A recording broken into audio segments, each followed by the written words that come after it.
The fanfare around Brexit is reaching a crescendo.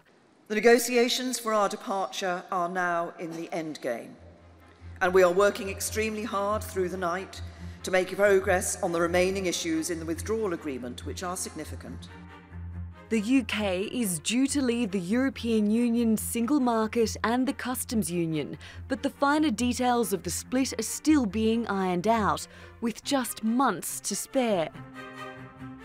The deal needs to be approved by the Cabinet, then approved by the EU, then voted on and passed in the UK Parliament before it can be signed off.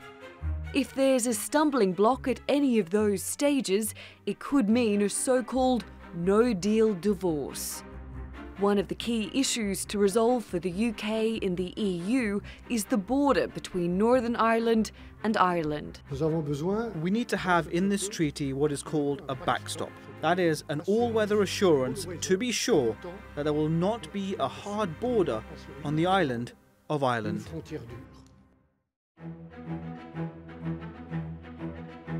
The Prime Minister's cabinet is divided over the terms of a deal with the EU.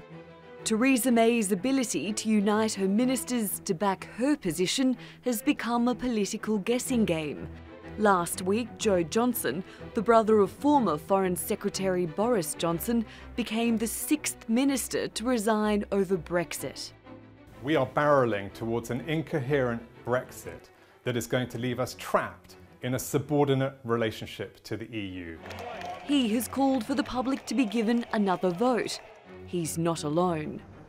Almost 700,000 people marched in London for another referendum. Despite these calls, Theresa May is holding firm. There are demands from all sides of the political spectrum for the details of the deal to be published.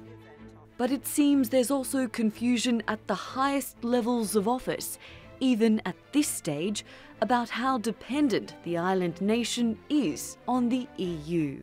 We want a bespoke arrangement on goods which recognises the peculiar, frankly, geographic economic entity that is the United Kingdom. We are, and I hadn't quite understood the full extent of this, but if you look at the UK and you look at how we trade in goods, we're particularly reliant on the Dover-Calais crossing. Theresa May has said no deal is better than a bad deal. As the clock counts down on the UK's exit from the EU, no deal could become a reality. Natalie Pohanen, The Newsmakers.